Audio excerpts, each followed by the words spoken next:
want to give a little mention to a report. It was a very short report about Kafkas that I made a couple of days ago, and I was pointing out they were saying that during COVID they had an increase of around 13,000 children coming into their care system, but that's not how I see their care system. I just wanted to say that as a result of my report, several individuals have come forward to me with stories very troubling around the works of Kafkas. So more on that in due course.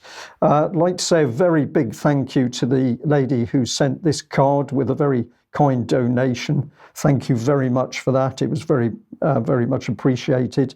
And I think now, Alex, we've got a couple of mentions. Years ago this week, Brian, 15 years ago this week, somebody I had not yet heard of called Mike Robinson was noticing the war between Georgia and Russia over South Ossetia. The hot phase was 5 days, 7th to 11th, so precisely this week. By the end of the month, Mike had had time to reflect and wrote this rather prophetic and prescient piece, Behind the War in Georgia, summary, who is putting this mad President Saakashvili up to it. In hindsight, many people, both West and East, say that this was the starting shot in the Third World War, and that everything we've seen in Ukraine really was triggered from that moment. And why is it of interest to me? Because I was the British government's acknowledged Georgia expert at the time, and I couldn't make head or tail of what was going on, but Mike did. Well, thank you very much for that, Alex. And a little mention here to the interview that I did with Jemma Cooper. Originally, Jemma worked for the BBC. Many comments came in from the audience.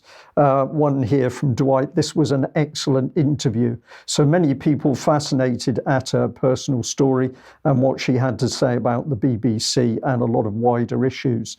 I'd also like to put this one up. This is Andrew Bridgen, who's thanking people for sending him wonderful cards of support. So this is most encouraging to see.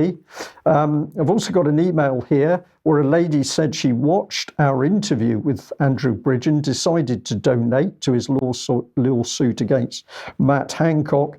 But the story is that when she went to pay, the bank wouldn't allow the payment to go through. And ultimately, she ended up having to contact the bank in order to make that payment. This one here, someone just bought 50 Leopard 1 tanks for Ukraine. I think this brings us on